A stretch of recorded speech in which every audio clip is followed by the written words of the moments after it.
تو یہ ہندوستان کے جو ہندو اکثریت ہے، جو ہندو میجورٹی ہے، اس کو یہ طے کرنا ہے کہ کیا وہ ان لوگوں کو جو گنڈے بدماش ٹائپ کے لوگ ہیں جو رام کی تصویر کو خراب کرنے کی کوشش کر رہے ہیں، کیا ان لوگوں کو رام کو ہائی جیک کرنے کا موقع دیں گے؟ رام نومی کے موقع پر جس طرح سے ماحول خراب کیا جا رہا ہے، جس طرح کے نعرے لگائے جا رہے ہیں، جس طرح کی باتیں کہی جا رہی ہے، تو ایسا لگ رہا ہے کہ یہ جو ہندوتو کا رام ہے وہ کچھ اور رام ہے، وہ رام نہیں ہے جو والمیکی رامائن میں اور رام چرت مانس کے اندر جس رام کی تصویر پیش کی گئی ہے وہ یہ رام نہیں ہے۔ کسی قسم کی ہمت ہارنے کی بات نہیں ہے، کسی قسم کی سراسمگی کی بات نہیں ہے، یہ سمجھنا کہ مسلمانوں کے لیے حالات اتنے خراب ہو گئے کہ اب ان کا جینا مشکل ہو گیا ہے۔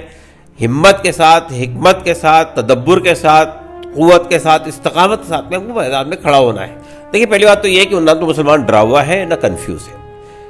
اسلام کی تاریخ کو اٹھا کر آپ دیکھیں گے، اس سے بڑے بڑے واقعات ہوئے ہیں، یعنی بغداد کا سانحہ ہوا، بابری مسجد کی ڈیمولیشن ہوا، 1947 کے اندر جو کچھ ہوا آپ کے سامنے ہے، 1857 میں جو کچھ ہوا سامنے ہے۔ تو یہ واقعات ہے، یقیناً تشویش کی بات ہے، لیکن اس سے یہ سمجھنا کہ اتنی بڑی مسلم امت، 20 کروڑ کی آبادی اس ملک کے اندر، وہ اس کا مورل ڈاؤن ہو جائے، وہ شکست خوردہ ہو جائے، یہ بات جو ہے، یہ امت کی تاریخ اور امت کا جو اللہ تعالیٰ پر بھروسہ ہے اور جو اعتماد ہے، جو استقامت اس کے اندر ہے، اس سے یہ چیز فروتر ہے جو بات کہی جا رہی ہے۔ مسلمانوں کے اندر اعتماد ہے، مسلمان ہمت کے ساتھ، ہاں تشویش کا اظہار ضرور کر رہے ہیں مسلمان، اور حکومت وقت کی خاموشی کے اوپر میں ان کو بڑی تشویش ہے، گہری تشویش ہے، لیکن مسئلہ یہ کہ مسلمان خود یہ بات محسوس کر رہا ہے کہ ہمارا ملک جا کس رخ پہ جا رہا ہے۔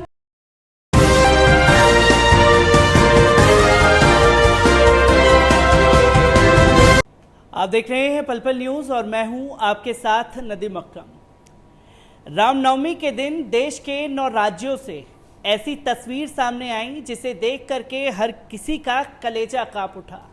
جہاں مسجدوں کے اوپر پتھر برسائے جا رہے تھے، مسلمانوں کے گھروں کو آگ کے حوالے کیا جا رہا تھا، دکانوں کو آگ کے حوالے کیا جا رہا تھا۔ مسلمان ایک طرف تو ان چیزوں سے بچ بھی جاتے، پر سرکار نے جو کاریہ کیا وہ بھی سوالوں کے گھیرے میں کھڑا ہو گیا، جہاں مسلمانوں کے گھر پر ہی بلڈوزر چلا دیے گئے ہیں۔ تمام لوگ جو ہیں اس پر پرتکریہ اپنی دیتے ہوئے دکھائی دیے، جہاں جمعیت علماء ہند کی طرف سے ایک کھلا لیٹر گرہ منتری کو لکھا گیا، گرہ منترالیہ کو لکھا گیا، جس کا ابھی تک کوئی جواب نہیں آیا ہے، اور ہر کسی کا ایک ہی سوال ہے کہ اس پر علماء دین کیا کر رہے ہیں، ہمارے جو رہبر ہیں، جو نیتا ہیں، وہ کیا کر رہے ہیں، تمام مسلم تنظیمیں اور مسلم پارٹیاں کیا کر رہی ہیں۔ اسی پر آج ہم سے بات کرنے کے لیے ڈاکٹر قاسم رسول الیاس صاحب، جو کہ ویلفیئر پارٹی آف انڈیا کے صدر بھی ہیں اور خاص طور پر All India Muslim Personal Law Board کی ایک ممبر بھی ہیں۔ میں سر جاننا چاہوں گا، کیونکہ جو انسیڈنٹ لگاتار سامنے آئے اس پر آپ لوگ کیا کر رہے ہیں؟ دیکھیں، جہاں تک مسلم تنظیموں کا تعلق ہے، 3 دن پہلے یہاں دلی میں تمام مسلم تنظیموں کی ایک میٹنگ ہوئی تھی، اور اس میں یہ بات سامنے آئی کہ ملک کے حالات جس تیزی کے ساتھ میں خراب ہو رہے ہیں، اور حکومتیں بھی، اسٹیٹ گورنمنٹ ہو یا سینٹرل گورنمنٹ یا اسٹیٹ گورنمنٹ جتنی بھی ہے، بی جے پی رولڈ اسٹیٹ گورنمنٹ، وہ خود دنگائیوں کے ساتھ کھڑی ہے، اور وہ جو ہے ان لوگوں کا جنہوں نے یہ یاترائیں نکالی، بھڑکاؤ بھاشن دیے، زہریلی تقریریں کی، نعرے لگائے، ان کی حمایت کر رہی ہے، اور پھر الٹا ہی مسلمانوں کے خلاف کارروائی کر رہی ہے، ان کے گھروں کو گرایا جا رہا ہے۔ اس پر تشویش کا اظہار کیا گیا، اور یہ فیصلہ کیا گیا کہ ہمیں ان علاقوں کا پہلے تو وزٹ کرنا چاہیے، اور اس کے ساتھ ساتھ اس کے بعد ہماری کوشش یہ ہوگی کہ ہم یہاں دلی میں ایک نمائندہ پریس کانفرنس کریں، جس میں مسلمانوں کے ساتھ ساتھ کچھ غیر مسلم نمایاں افراد بھی شامل ہوں، اور پھر اس کے بعد وزیر اعظم سے اور وزیر داخلہ سے، اور ضرورت ہوئی تو راشٹرپتی جی سے ملاقات کریں۔ یہ فیصلہ ہوا ہے، چنانچہ ایک وفد 2 دن قبل جو ہے کرولی گیا تھا راجستھان، وہاں جا کر اس وفد نے جن کی دکانیں جلی ہیں ان سے ملاقاتیں کی ہیں، وہاں ہم نے وہاں کے علماء کرام، وہاں کے وکلاء، ان سب کی ایک اجتماعی میٹنگ لی، کچھ بنیادی باتیں طے کی گئی۔ اس کے بعد ہم نے ان مقامات کا جائزہ لیا جو جلائے گئے تھے۔ اس کے بعد وہاں کے ایس پی سے اور وہاں کے ایڈیشنل ڈی ایم سے ملاقات کی اور ہم نے اپنے احساسات کو کمیونیکیٹ کیے اور یہ مطالبہ کیا کہ پہلی بات تو یہ ہے کہ چونکہ راجستھان کا جو واقعہ ہوا ہے اس میں پورا لیپس جو ہے، بہت بڑی کمی جو ہے اسٹیٹ یعنی وہاں کی پولیس کی ہے کہ پولیس نے ایک تو ان علاقوں سے ریلی کو گزرنے کا موقع دیا جو مسلم ڈومینیٹڈ علاقے تھے، اور اس کے بعد پھر یہ کہ وہاں اشتعال انگیز تقریریں لگائی گئی، ڈی جے بجائے گئے مسلم مسجدوں کے سامنے. تو یہ جو لیپس ہوا ہے پولیس کا، ہم نے اس پہ سخت الفاظ میں احتجاج کیا اور کہا کہ اس کی انویسٹیگیشن ہونا چاہیے، اور چنانچہ گورنمنٹ آف راجستھان نے ایک SIT بنا دی ہے جو اس کو جائزہ لے رہی ہے. اس کے بعد ہم نے یہ مطالبہ کیا کہ جن لوگوں کے مکان توڑے گئے، جن کی دکانیں جلائی گئی، ان کو برابر سے کمپنسیٹ کیا جائے تاکہ وہ لوگ دوبارہ کھڑے ہو سکیں. اسٹیٹ گورنمنٹ نے پبلکلی یہ اعلان کیا ہے کہ وہ ان تمام لوگوں کو کمپنسیٹ کرے گی. اس کے ساتھ ساتھ ہماری کوشش یہ بھی ہے کہ راجستھان کے چیف منسٹر سے بھی ملاقات ہو، اس کے لیے وقت مانگا گیا ہے. اس کے بعد ہمارا پروگرام کھرگون جانے کا ہے. کھرگون کے ابھی حالات ایسے اجازت نہیں ہے کہ وہاں ہم کو داخلے کی اجازت نہیں مل رہی ہے، ہم نے اپلائی کر رکھا ہے. تو اگر نہیں بھی ہوگا تو پھر ہم بہرحال اندور تک جائیں گے اور وہاں کوشش کریں گے جانے کی، کھرگون بھی. تو یہ کوششیں تو مسلم تنظیموں کے بہاف پر ہو رہی ہے، اور بہت جلد جو ہے ایک بڑی پریس کانفرنس بھی ہوگی اور کوشش ہوگی کہ پرائم منسٹر سے اور ہوم منسٹر سے ملاقات ہو. کیونکہ اس پر ہم نے لگاتار دیکھا، اس پر ایک کھلا لیٹر تو لکھ دیا گیا گرہ منترالیہ کو کہ جو گھٹنائیں گھٹت ہوئی ہیں اس پر ایک کھلا جواب مانگا ہے، جس پر ابھی تک کوئی پرتکریا نہیں آئی ہے. کیونکہ جتنے بھی انسیڈنٹ ہوئے وہ 2 تاریخ کو کرولی میں ہوئے. رام نومی کے دوران دیش کے 9 راجیوں میں تصویریں آئی ہیں، کیونکہ الگ الگ جگہوں پر جیسے دیکھا گجرات میں مزار جلائی گئی، مسجدوں پر حملہ ہوا. کیا گجرات بھی آپ لوگ جائیں گے؟ کس طریقے کی تیاریاں آپ لوگوں کی چلیں گی؟ دیکھیے گجرات بھی جائیں گے اور ہر اس مقام پہ جائیں گے جہاں پہ اس طرح کے واقعات ہوئے ہیں. ایک بات ہم آپ کے اس توسط سے اہل ملک کے سامنے بھی رکھنا چاہتے ہیں کہ عام طور پہ یہ کہا جاتا ہے، یہ بات تاریخ میں بھی ہے، کتابوں میں بھی ہے، کہ رام کو مریادہ پروشوتم کہا جاتا ہے اور رام راج کو کی مثال دی جاتی ہے. گاندھی جی نے بھی کہا تھا کہ ہندوستان کے اندر رام راج ہوگا. رام راج کے بارے میں یہ بات آتی ہے کہ ایک پیسفل ریاست ہوگی جہاں تمام مذاہب کے لوگوں کا احترام ہوگا. لیکن یہ جو لوگ اب یعنی بابری مسجد کو شہید کیا گیا، زبردستی اس زمین پہ قبضہ کیا گیا، عدالت سے اپنے حق میں ایک فیصلہ کروا لیا گیا، اور تو وہ اس موقع پر بھی کتنے لوگوں کی جانیں گئی تھی. آپ جانتے ہیں کہ 92 کے اندر کتنے لوگوں کی جانیں گئی تھی، کتنے بڑے بڑے فسادات ہوئے تھے. اس کے بعد اب رام نومی کے موقع پر یعنی رام کے کا مندر بنانے کے لیے، رام جنم بھومی پر سو کالڈ مندر بنانے کے لیے کوشش جو ہوئی تھی، اور اب اس وقت میں جو ہے رام نومی کے موقع پر جس طرح سے ماحول خراب کیا جا رہا ہے، جس طرح کے نعرے لگائے جا رہے ہیں، جس طرح کی باتیں کہی جا رہی ہے، تو ایسا لگ رہا ہے کہ یہ جو ہندوتو کا رام ہے وہ کچھ اور رام ہے، وہ رام نہیں ہے جو والمیکی رامائن میں اور رام چرت مانس کے اندر جس رام کی تصویر پیش کی گئی ہے وہ یہ رام نہیں ہے. تو یہ ہندوستان کے جو ہندو اکثریت ہے، جو ہندو میجورٹی ہے، اس کو یہ طے کرنا ہے کہ کیا وہ ان لوگوں کو جو گنڈے بدماش ٹائپ کے لوگ ہیں جو رام کی تصویر کو خراب کرنے کی کوشش کر رہے ہیں، کیا ان لوگوں کو رام کو ہائی جیک کرنے کا موقع دیں گے؟ یہ سوال تو لگاتار کھڑے ہو رہے ہیں سر، کیونکہ لگاتار تنظیموں پر بھی سوال کھڑے کیے جا رہے ہیں. کئی مسلم چہرے آگے آ جاتے ہیں، بیان دے دیتے ہیں میڈیا چینلز کو اور یہ بتاتے ہیں کہ کالی پٹی باندھ کر کے صاحب اپنے غصے کا اظہار کیجئے. اور یہ بھی بتا دیا جاتا ہے کہ مسلم تنظیمیں جو ہیں وہ کچھ خاص ورک نہیں کر رہی ہیں، سڑکوں پر نکلنا پڑے گا، اب وقت نکل چکا ہے. ایسے میں آپ لوگ کیا سوچ رہے ہیں جو سوال کیے جا رہے ہیں؟ دیکھیے پہلی بات تو یہ ہے کہ یہ ایک عام ٹرینڈ ہے مسلمانوں کے اندر بعض لوگوں میں کہ جب اس طرح کے ماحول خراب ہوتا ہے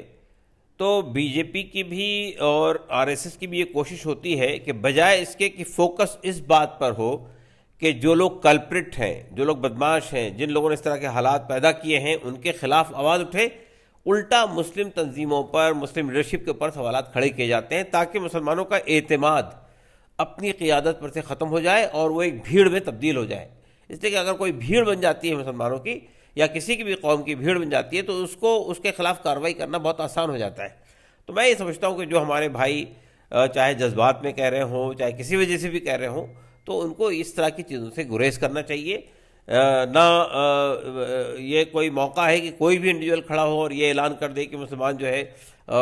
کالی پٹی باندھ کر آ جائے، جب تک کہ مسلم قیادت کی طرف سے اجتماعی طور پہ کوئی فیصلہ نہ ہو۔ اس طرح کے معاملات میں جہاں پوری قوم کا معاملہ آتا ہے، وہاں پہ کسی انڈیویجول کو اختیار حاصل نہیں ہے کہ وہ ایسی کوئی کال دے کہ مسلمان پٹی باندھ کے آئیں، احتجاج کریں۔ دیکھیے ملک کے حالات بہت خراب ہیں، ہمیں بہت پھونک پھونک کر قدم اٹھانا ہے، لیکن میں ایک بات اور صاف کر دینا چاہتا ہوں کہ کسی قسم کی ہمت ہارنے کی بات نہیں ہے، کسی قسم کی سراسمگی کی بات نہیں ہے۔ یہ سمجھنا کہ مسلمانوں کے لیے حالات اتنے خراب ہو گئے کہ اب ان کا جینا مشکل ہو گیا ہے۔ ہمت کے ساتھ، حکمت کے ساتھ، تدبر کے ساتھ، قوت کے ساتھ، استقامت کے ساتھ میں ہم کو میدان میں کھڑا ہونا ہے۔ یہ ایک چھوٹا سا گروہ ہے جو پورے ملک کے حالات کو خراب کر رہا ہے۔ بدقسمتی یہ ہے کہ ریاستی سرکاریں اور مرکزی سرکار اس کی در پردہ حمایت کر رہی ہے۔ مجھے افسوس ساتھ یہ کہنا پڑتا ہے کہ اس طرح کے واقعات پورے ملک میں ہوئے ہیں، پردھان منتری کا کوئی بیان نہیں آیا ہے، جبکہ وہ چھوٹے چھوٹے معاملات کے اندر بیان دیتے ہیں۔ اتنے بڑے واقعات ہوئے، کوئی بیان نہیں آیا، ہوم منسٹر بالکل خاموش بیٹھے ہوئے ہیں۔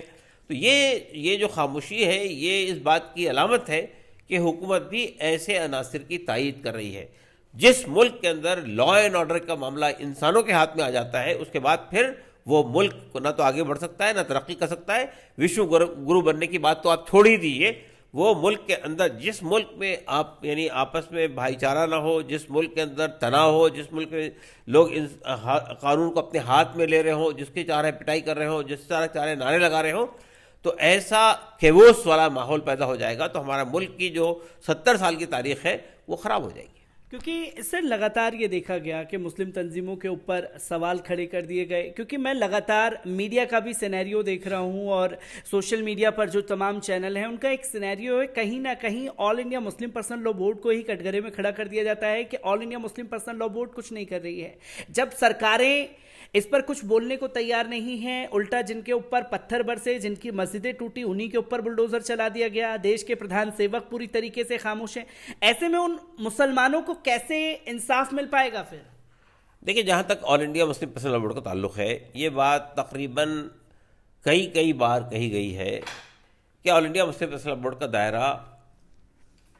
صرف پرسنل لا اور شریعت تک محدود ہے۔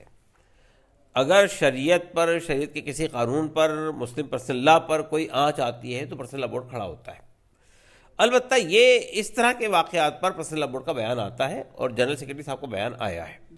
اور چونکہ مسلم پرسنل لا بورڈ مسلم تنظیموں کا ایک پلیٹ فارم ہے تو مسلم تنظیمیں اس پہ کام کر رہی ہے۔ ابھی میں نے بتایا آپ کو، چند دن پہلے یہاں میٹنگ ہوئی، جماعت اسلامی کے لوگ اس میں موجود تھے۔ ابھی جمعیت کے محبوب مدنی صاحب کا اور ارشد مدنی صاحب کا بیان بھی آیا ہے، انہوں نے خط بھی لکھا ہے وزیر اعظم کو۔ تو میرا خیال یہ کہ مسلم تنظیمیں اپنا کام کر رہی ہے، پرسنل لا بورڈ کو خواہ لوگ یہ اس طرح معاملے میں گھیرنے کی کوشش کرتے ہیں، جبکہ پرسنل لا بورڈ بہرحال مسلمانوں کی اپیکس باڈی ہے، لیکن مسلم تنظیمیں اس سے جڑی ہوئی ہیں اور مسلم تنظیمیں اس کے اوپر کام کر رہی ہے۔ پرسنل لا بورڈ کا دائرہ محدود ہے، وہ صرف شریعت کے معاملات تک اپنے آپ کو رکھتا ہے۔ سر ایک آخری سوال لینا چاہیں گے، کیونکہ ان تصویروں کے ذریعے بہت سوال جو ہیں کھڑے کیے گئے، جہاں یہ بتانے کی کوشش کی گئی ہے کہ مسلمان یا تو ڈرا ہوا ہے یا کنفیوز ہے۔ ایسے میں آپ کیسے دیکھتے ہیں ان چیزوں کو؟ دیکھیے، پہلی بات تو یہ ہے کہ نہ تو مسلمان ڈرا ہوا ہے نہ کنفیوز ہے۔ اسلام کی تاریخ کو اٹھا کر آپ دیکھیں گے، اس سے بڑے بڑے واقعات ہوئے ہیں، یعنی بغداد کا سانحہ ہوا، بابری مسجد کی ڈیمولیشن ہوا، 1947 کے اندر جو کچھ ہوا آپ کے سامنے ہے، 1857 میں جو کچھ ہوا سامنے ہے۔ تو یہ واقعات ہے، یقیناً تشویش کی بات ہے، لیکن اس سے یہ سمجھنا کہ اتنی بڑی مسلم امت، 20 کروڑ کی آبادی اس ملک کے اندر، وہ اس کا مورل ڈاؤن ہو جائے، وہ شکست خوردہ ہو جائے، یہ بات جو ہے، یہ امت کی تاریخ اور امت کا جو اللہ تعالیٰ پر بھروسہ ہے اور جو اعتماد ہے، جو استقامت اس کے اندر ہے، اس سے یہ چیز فروتر ہے جو بات کہی جا رہی ہے۔ مسلمانوں کے اندر اعتماد ہے، مسلمان ہمت کے ساتھ، ہاں تشویش کا اظہار ضرور کر رہے ہیں مسلمان، اور حکومت وقت کی خاموشی کے اوپر میں ان کو بڑی تشویش ہے، گہری تشویش ہے، لیکن مسئلہ یہ کہ مسلمان خود یہ بات محسوس کر رہا ہے کہ ہمارا ملک جا کس رخ پہ جا رہا ہے۔ ہمارا ملک ایک ایسا ملک تھا جس کی مثالیں پوری دنیا میں دی جاتی تھی کہ ایک ایسا کنٹری جو ہیٹروجینس کنٹری ہے، جس کے اندر مختلف مذاہب کے لوگ ساتھ میں رہتے ہیں، سب شیر و شکر ہیں، بھائی چارے کے ساتھ رہتے ہیں، ایک فیڈرل گورنمنٹ ہے، ایک پلورل سماج ہے، وہ تصویر داغدار ہو رہی ہے۔ اور بدقسمتی سے جو حکمراں ہیں اس ملک کے، ان کو اس کی کوئی فکر نہیں ہے۔ آپ دیکھیے، امریکہ کی تنظیموں نے, ہیومن رائٹس کے گروپ نے, ایمنسٹی انٹرنیشنل نے, یونائٹڈ نیشن نے, ہر آدمی نے اس کے اوپر تشویش کا اظہار کیا ہے. اور یہ حکومت کو بھی یہ کہا ہے کہ وہ اس ملک کی جو تکثیری حیثیت ہے, جس کا پیولر کریکٹرز کو باقی رکھے, اور مسلمانوں کے خلاف جو ایک طرفہ کارروائیاں ہو رہی ہیں اس پہ روک لگائے. تو ظاہر بات ہے کہ ہمارے ملک کے حکمرانوں کو یہ سمجھنا چاہیے کہ وہ صرف یہاں مسلمانوں کا نقصان نہیں کر رہے ہیں, بلکہ پورے ملک کا نقصان کر رہے ہیں, پورے ملک کی شبیہ کو داغدار کر رہے ہیں. اگر ان کو اس ملک کی شبیہ کی فکر نہیں ہے تو کم سے کم میں سمجھتا ہوں کہ ہمارے ملک کی جو دیگر سیکولر پارٹیاں ہیں, جو خاموش تماشائی بنی بیٹھی ہے, جو مسلمانوں کا ووٹ تو لینا چاہتی ہے لیکن مسلمانوں کے کسی مسئلے کے اوپر میں کھل کر سامنے نہیں آتی ہے, ان کے لیے بھی بہرحال یہ ایک چیلنج ہے کہ انہیں سامنے آنا چاہیے, چاہے کانگریس پارٹی ہو, چاہے سماجوادی پارٹی ہو, چاہے این سی پی ہو, چاہے ٹی ایم سی ہو. یہ وہ تمام پارٹیاں ہیں جو مسلم ووٹوں سے ہی اقتدار تک پہنچتی ہیں. تو ان کی ذمہ داری بنتی ہے کہ ایسے وقت میں جب ایک خاص سمودائے کو ٹارگٹ کیا جا رہا ہے تو ان کو سامنے آنا چاہیے.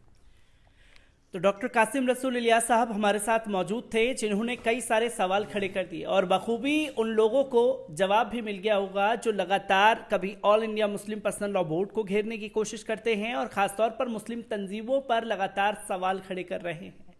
پر سب سے بڑا سوال یہی ہے کہ جو گھٹنائیں گھٹ رہی ہیں اس سے دیش کی چھوی بگڑ رہی ہے, اور دیش کی چھوی کو سدھارنے کے لیے دیش کے پردھان سیوک کو اپنی چپی توڑنی پڑے گی.